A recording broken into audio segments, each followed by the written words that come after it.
عزيزي اهلا بيك في حلقه جديده من برنامج الاقوى في عالم الاضطرابات النفسيه، برنامجكم المفضل الاضطراب في الكبسوله.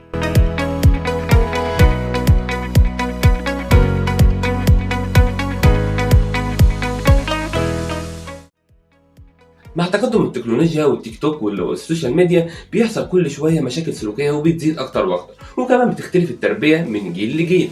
في حلقتنا النهارده بعنوان كيف تربي ابني هنتكلم عن شويه مشاكل سلوكيه اللي بتواجه اولادنا وازاي نقدر نتعامل معاها وازاي نطلعهم بافضل صوره، زي ما كل طبعا اب وام عايزين يكون ابنائهم تكون في احسن حال. تابع معايا عشان تستفاد اكتر. واول حاجه ازاي الاهل يحتووا اولادهم وكمان يقدموا لهم دعم.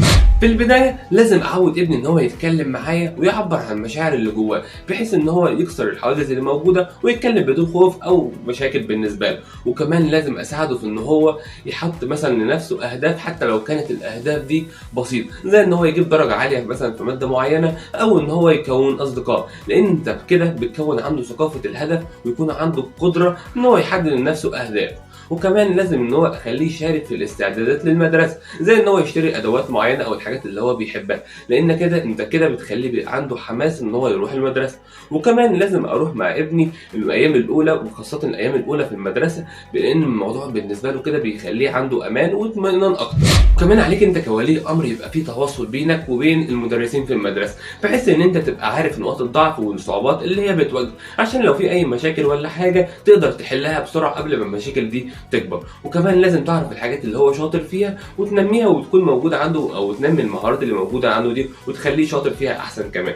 وكمان لازم تكافئه على اي انجاز هو عمله، حتى لو كان الانجاز دوت بسيط، بحيث ان هو يكون ده يخليه عنده ان هو طاقه ان هو يبذل مجهود اكتر من اللي هو عمله. وكمان لازم تشجعه على اي حاجه بيعملها وتنمي المهارات بتاعته دي. وكمان لازم تقول له كلام زي اللي هو برافو عليك، شاطر، حلو جدا. الكلام دوت بيخليه عنده حماس ان هو يبذل مجهود اكبر من اللي هو عنده. برافو عليك.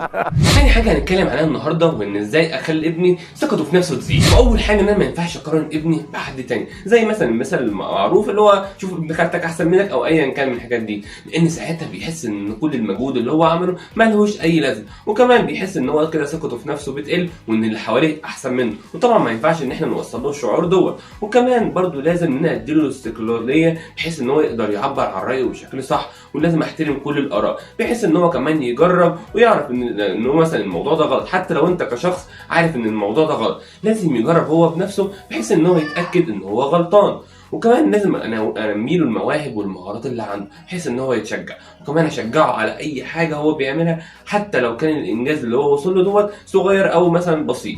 وكمان لازم اساعده في ان هو يقدر يتغلب على الصعوبات اللي بتواجهه في الحياه، واعرفه ان الفشل ده امر طبيعي جدا، وان النجاح مش هيعرف قيمته الا لما يفشل، ويعرف ان كل حاجه وليها التكلفه او ليها الثمن بتاعها.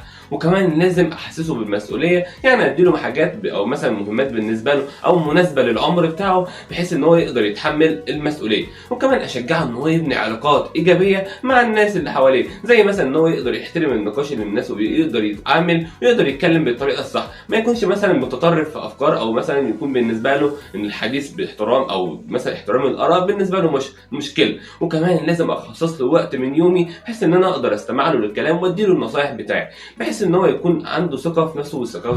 وكمان من اهم المشكلات اللي بتواجه اي ولي امر في ان هو بيتعامل مع ابنه ان هو بيديله مسؤوليات اكبر منه في السن. اي مثلا لازم اكون انا كولي امر عارف او فاهم ان كل مرحله او كل سن ليه الطاقه بتاعته، يعني ما ينفعش ادي مثلا طفل صغير مهمات اكبر من السن بتاعه، هيبقى بالنسبه له دوت ضغط وارهاق كتير جدا عليه. زي برده الكره بتاع الدراسه، انا لو كرهته في الدراسه او فضلت ضاغط عليه في الدراسه، بالتالي مش هيستمتع بالتعليم ويبقى يدي الموضوع دوت ان هو بيكره. زي معظم اهالي اليومين دول بيدوا مثلا في الماده يجي مثلا 3 دروس، تلاقي الطفل اليومين دول ماشي بالشنطه ومليانه دروس ومليانه كتب كتير جدا، ورايح اكتر من 3 أو 4 دروس في اليوم. فبالتالي ان الطفل ما بيلحقش اصلا ان هو يلحق ولا يذاكر المواد اللي عليه، ولا ان هو حتى يستمتع بالايام او يستمتع بالطفوله بتاعته.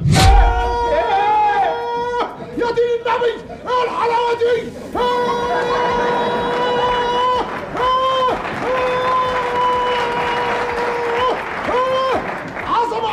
وبكده نكون وصلنا لنهايه الجزء الاول من كيف تربي ابنك. انتظر الحلقه الجايه ان شاء الله، هنتكلم برضو عن مشكله سلوكيه مهمه جدا. انتظرونا في الحلقه الجايه. سلام.